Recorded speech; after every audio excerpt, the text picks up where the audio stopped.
5.53 Governos do PT 1997-2011.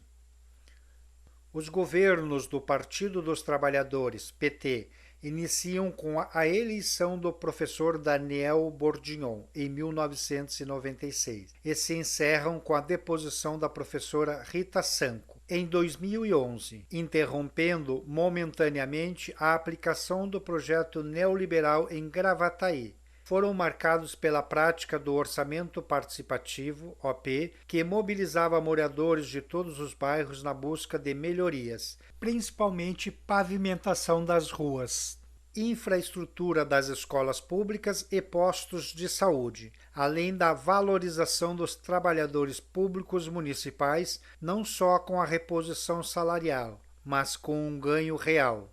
Um grande impacto industrial sofrido pela nossa outrora tranquila aldeia foi a instalação do complexo automotivo da General Motors, GM, no final dos anos de 1990. Na virada do milênio, entre 1999 e 2000, a GM iniciou suas atividades em Gravataí, provocando mais uma mudança no perfil populacional e econômico. Seguindo a lógica do capital internacional que, ao descentralizar sua produção na Europa, Estados Unidos e Japão para produzir na periferia do imperialismo, se beneficia dos baixos salários pagos, das isenções e de outros benefícios oferecidos às multinacionais, algo não ofertado para pequenos e médios empresários. Áreas antes rurais passaram por um rápido processo de urbanização. De 173.396 habitantes na década de 1990, o município foi para 232.629 nos anos 2000. O processo de industrialização e o crescimento populacional tornou Gravataí um dos municípios com maior número de escolas públicas municipais em relação aos habitantes, além das escolas estaduais e instituições privadas. Hoje, o município possui 75 escolas municipais e 26 escolas estaduais. Automação industrial em Gravataí. O modelo de produção capitalista, ao associar máquinas e divisão de trabalho, realizou uma verdadeira revolução na produção de riqueza, fazendo mais e mais rápido. Certamente, se não fosse o capitalismo e a revolução industrial, não teríamos acesso às condições de vida que possuímos hoje, nem os avanços na saúde, como as vacinas. Nesses últimos 200 anos de história, nunca a humanidade produziu tanto e destruiu tanto o nosso planeta. A busca pelo lucro imediato e a qualquer preço está colocando em risco a vida nesta joia da galáxia, que é a Terra, o nosso planeta Água. Gravataí, com a instalação do complexo da GM nos anos 2000, tornou-se uma das cidades mais industrializadas do Rio Grande do Sul, ficando atrás de Porto Alegre, Caxias do Sul e Canoas, sendo a quarta economia do estado, utilizando uma tecnologia que parece saída das obras de ficção científica de Aldous Huxley ou Isaac Asimov.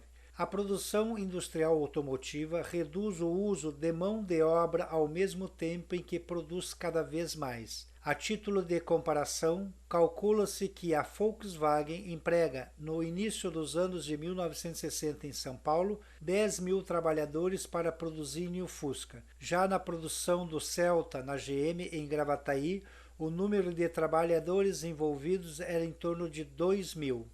Enfim, ao produzir cada vez mais, melhor e com menos tempo, o capitalismo revela sua enorme contradição interna, desmascarando-se e mostrando-se como um modo de produção existente não para beneficiar toda a humanidade. Afinal, como justificar os recordes na produção de alimentos e, ao mesmo tempo, pessoas morrendo de fome? Daniel Bourdignon criou seu sucessor, Sérgio Stasinski, que governou a cidade entre os anos de 2005 até 2008, dando continuidade a algumas políticas anteriores. Porém, na vida, assim como na política, uma frase verdadeira: cria corvos que te comerão os olhos. Criador e criatura nem sempre conviveram pacificamente. Esse político, mais tarde, comemorou a impugnação da candidatura de Bourguignon em 2008 como se fosse uma vitória eleitoral. Nas eleições municipais de 2008, um fato inédito ocorreu. Com o registro da candidatura cassada pelo Tribunal Superior Eleitoral, TSE, Daniel Bourguignon apoiou Rita Sanco, com o slogan "Bourguignon agora é Rita Sanco". Essa manobra política deu certo e elegeu a primeira mulher na história de Gravataí ao cargo de prefeita, com mais de 68 mil votos, a maior votação obtida para prefeito até então. A administração da prefeita se caracterizou pelo combate à política de troca de favores entre o executivo e os vereadores, na qual esses indicavam seus afiliados políticos para ocuparem cargos na prefeitura, desde estagiários, contratos emergenciais na educação e saúde, até cargos de confiança. Tudo isso passava pelos gabinetes numa relação promíscua de toma lá da cá, ao procurar transparência nas contratações emergenciais, com critério rigorosamente público, feito por uma comissão onde havia participantes do Sindicato dos Trabalhadores em Educação e do Conselho Municipal de Educação. A prefeita perdeu apoio de muitos no Legislativo. Sanco, 2013, página 22. O jornal Correio de Gravataí, de 25 e 26 de junho de 2011, já alertava: tem raposas políticas e empresariais saindo da toca ao perceberem a possibilidade de tirar o PT da prefeitura, mesmo que no tapetão. Sanco, 2013, página 107.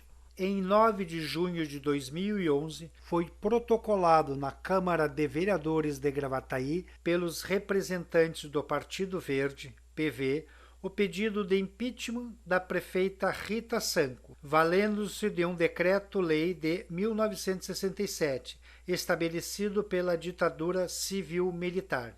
Em 14 de outubro, 4 meses depois, o pedido de impeachment foi discutido e aprovado por 11 dos 21 vereadores. A vergonhosa sessão durou mais de 30 horas, encerrando no dia do professor, quando a prefeita professora foi cassada. Foram 11 acusações feitas na Câmara de Vereadores, todas de tamanha inconsistência que o Ministério Público sequer julgou-as dignas de apreciação e optou pelo arquivamento. A prefeita foi inocentada pela Justiça. Entretanto, a mesma Justiça que a inocentou não fez justiça, semelhante ao presidiário que, ao receber a notícia de que foi inocentado, é informado que não poderá ser liberto. A prefeita não foi reconduzida ao cargo porque já se avizinhava a eleição de 2012. Infelizmente, esse fato comprova que muitas vezes não adianta ter razão, e quando a razão não impera, abre-se uma enorme porta para a entrada da injustiça. Vail Correia, PTB. Acimar Silva, PMDB. Nadir Rocha, PMDB. Zilon Espíndola, PMDB. Levi Melo, PMDB, Roberto Andrade, PP, Dario Blaine, DEM, Anabel Lorenzi, PSB, Cal Dias, PSB, Márcio Souza, PV e Ricardo Canabarro, PV, levam em seus currículos políticos a pecha de golpistas e traidores da democracia. Sanco, 2013, página 102. 14 anos após o golpe, a prefeita Rita Sanco fez uma avaliação da política na nossa cidade e na vida dos seus moradores ao afirmar que há uma brutal inversão de prioridades na aplicação do orçamento público, além da população não tomar conhecimento dos gastos. Os mais pobres, a periferia, o funcionalismo e as políticas públicas são preteridas por uma visão neoliberal de Estado mínimo. O orçamento do município mais que dobrou depois de 2011 e em especial com os incrementos da GM. Além disso, deixamos o município com ficha limpa para poder tomar empréstimo no sistema financeiro. Duas situações que possibilitam a realização de obras. mas é uma cidade que cuida menos da periferia do que do centro e bairros mais nobres. Não valoriza o funcionalismo e cuida pouco dos pobres. Sanco 2025. As semelhanças entre a deposição da prefeita Rita Sanco e da presidenta Dilma Rousseff. Rita Sanco, primeira prefeita de Gravataí. Ano do impeachment, 2011. Golpe travestido de impeachment. Assume um governo de direita. Extinção da Fundação Municipal de Arte e Cultura, Fundarc. Privatização de espaços públicos, considerada inocente pela Justiça. Dilma Rousseff, primeira presidenta do Brasil. Ano do impeachment, 2016. Golpe travestido de impeachment. Assume um governo de direita. Extinção do Ministério da Cultura, MINC. Leilão das reservas petrolíferas do pré-sal, considerada inocente pela Justiça. Uma das primeiras medidas do presidente Temer após a derrubada da presidenta Dilma foi encaminhar o leilão das reservas de petróleo do pré-sal, acabando com o monopólio da Petrobras e passando a exploração para empresas estadunidenses, cancelando a construção de 5 plataformas de petróleo nos estaleiros de Rio Grande, o que geraria 25 mil empregos diretos e indiretos. Nessa lógica neoliberal, campanhas contra a educação pública e o Sistema Único de Saúde, SUS, são uma forma velada de defender a privatização desses serviços oferecidos pelo Estado, entregando-os à iniciativa privada, na qual quem pode pagar tem o serviço. Alguém já disse que, quando tudo for privado, seremos privados de tudo. Os governos do PT, entre 1997 e 2011, marcaram uma série de avanços. Entre eles, podemos citar na cultura da cidade. Em 1999, foi inaugurado o Cine Teatro e o Parcão. Criação da Festa das Bromélias. Em 2003, o Casarão dos Fonseca foi cedido para ser a Casa dos Açores do Rio Grande do Sul, Caergues, inaugurada em 2007. Foi criada a Lei de Tombamento e Preservação do Patrimônio Cultural e Natural em 2004, criação do Teatro do Serviço Social do Comércio, SESC, em Gravataí em 2007, a sede do Museu Municipal Agostinho Marta e do Arquivo Histórico Antônio Soares da Fonseca é reaberta em 2009, após um incêndio em 1997. O Quiosque da Cultura passa a funcionar como equipamento público municipal em 2011. Em 2009, o Cine Teatro fechou as portas e em 2011 saíram notícias sobre a reforma para a reabertura daquele espaço. Porém, isso nunca ocorreu devido ao afastamento da prefeita Rita Sanco e ao desinteresse dos governantes posteriores.